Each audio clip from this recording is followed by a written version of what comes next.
Welcome to Blessed Dark, and today we are looking at the architecture of the country of Wakanda. Now, Black Panther was one of the highest grossing Marvel films of all time, and it's a movie that resonated with millions of people around the world. Today we are looking at the design and the inspiration behind the architecture of Wakanda.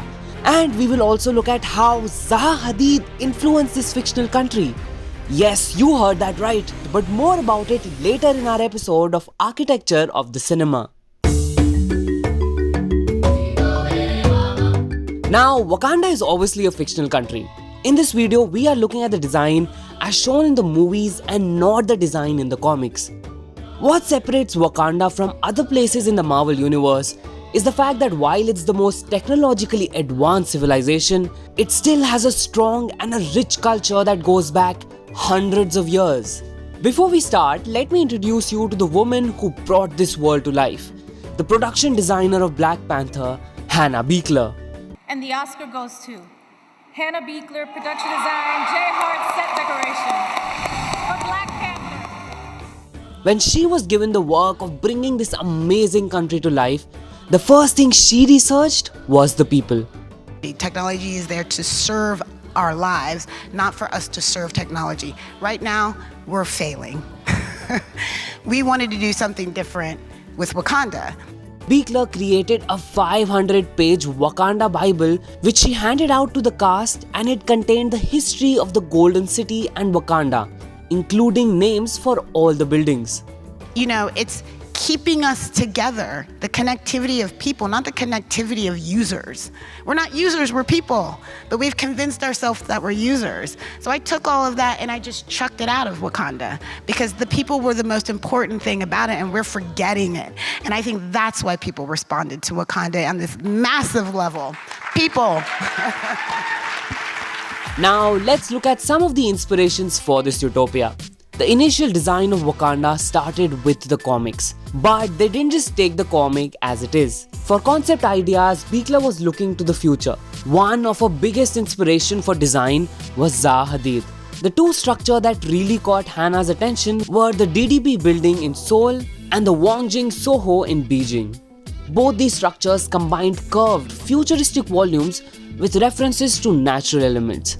So Hannah combined these beautiful volumes with the traditional dwellings she found in southern Africa to create the buildings within the capital city of Wakanda, aka the Golden City. By the way, one thing you will notice in Wakanda is, unlike most superhero movies where cities are filled with futuristic glass and steel towers, because let's face it, most of them are based in versions of New York, Wakanda's architecture comes in all shapes, sizes and materials. In the world of Wakanda, everything is not shiny and metallic, and there are tall towers mixed with mid-rise and small buildings. This is done because the designers were imagining future buildings side by side with the heritage and the past. As producer Nate Moore explained, they still have the rituals that are centuries old because they never had the sort of cultural imperialism that you've seen across the world. So it's a place that really sits between being technologically advanced but also having a high value on their traditions. Also, coming to another fun fact, Black Panther also took some inspirations from the Crown. The Buckingham Palace. Well, the inspiration was not really from the architectural style, but it was merely used to determine the size of a king's residence. The film has also triggered renewed interest in Afrofuturism, a cultural movement that combines African and African diaspora culture with technology and science fiction elements. By the way, the producers don't want you to think of this world as just fictional or alien. As Nate Moore puts it, what we were very afraid of was making Wakanda almost too Kirby-esque. And by that I mean making it feel almost like they're alien and not human. The truth is they're human. They're just 20 to 25 years ahead of us.